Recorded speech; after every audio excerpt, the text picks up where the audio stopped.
6 दिसंबर को कांग्रेस अध्यक्ष मल्लिकार्जुन खड़गे द्वारा बुलाई गई इंडिया गठबंधन की बैठक कुछ नेताओं की नाराजगी और मना करने के बाद कैंसिल हो गई थी। लेकिन इसके बावजूद गुपचुप तरीके से बुधवार शाम 7 बजे खड़गे के आवास पर विपक्षी गठबंधन इंडिया में शामिल ज्यादातर पार्टियों के फ्लोर नेताओं की बैठक हुई। बैठक में 17 पार्टियों के नेताओं ने हिस्सा लिया। इसमें ममता बनर्जी की पार्टी तृणमूल कांग्रेस और उद्धव ठाकरे की पार्टी शिवसेना नदारद रही। बीजेपी से मुकाबला करने के लिए संसद में कोऑर्डिनेशन में सुधार के कदमों पर चर्चा हुई।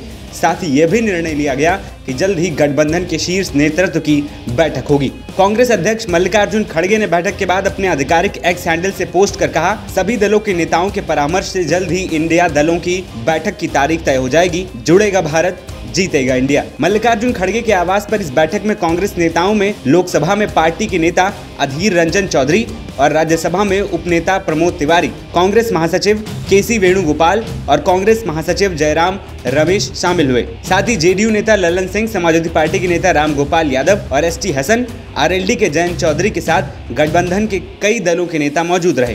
3 हिंदी भाषी राज्यों के चुनाव में कांग्रेस की हार के बाद इंडिया गठबंधन के भीतर घमासान मच गया है, क्योंकि सीट बंटवारे में अनदेखी से नाराज समाजवादी पार्टी ने खुलकर अपनी नाराजगी व्यक्त की है।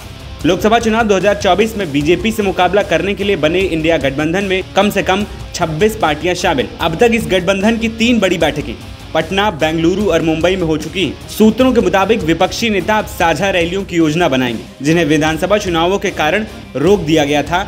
अब फिर से शुरू करने की रणनीति तैयार की जा रही है। यानी धीरे धीरे जो मनमुटाव विधानसभा चुनाव के कारण पैदा हुआ, उन गिले शिकवों को भुलाकर फिर से बीजेपी का मुकाबला करने के लिए विपक्षी गठबंधन पटरी पर लौटने को तैयार है। लेकिन क्या ये इतना आसान होगा, ये तो आने वाला वक्त ही बताएगा। एनबीटी ऑनलाइन की रिपोर्ट।